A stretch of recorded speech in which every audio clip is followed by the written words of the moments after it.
Friend नमस्ते, मैं पूनम आप सबको अपने यूट्यूब चैनल पूनम अवधी गीत में स्वागत करती हूँ। आप सबका हम एक बहुत प्यारा कजरी गीत लेके ही कैसे ला कमेंट जरूर करें। कि चिट्ठिया संभली के लिखा बीरन भैया तोहरी नरम कलैया ना। कि चिट्ठिया संभली के लिखा बीरन भैया तोहरी नरम कलैया ना।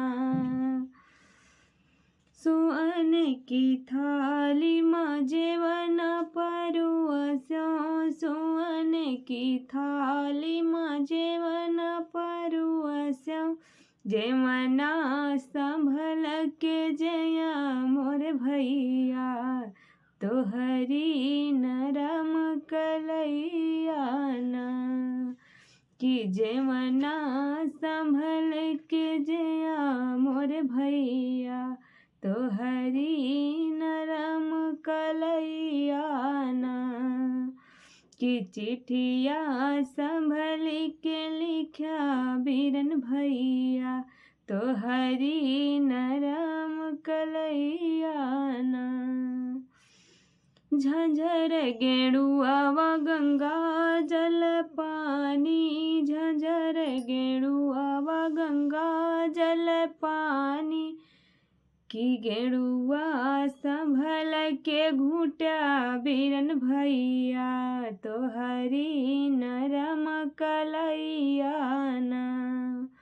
कि चिट्ठिया संभल के लिखा बीरन भैया तोहरी नरम कलैया ना।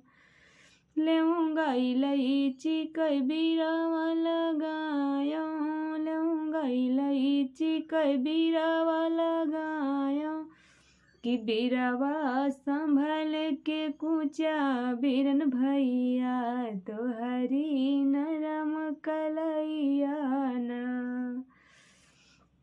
कि बीरावा संभल के कूचा बीरन भैया तोहरी नरम कलैया ना। कि चिट्ठिया संभल के लिखा बीरन भैया तोहरी नरम कलैया ना। कि तोहरी नरम कलैया ना, कि तोहरी नरम कलैया ना। कि चिट्ठिया संभल के लिखा बीरन भैया तोहरी नरम कलैया ना। कैसे लगा कमेंट जरूर करें।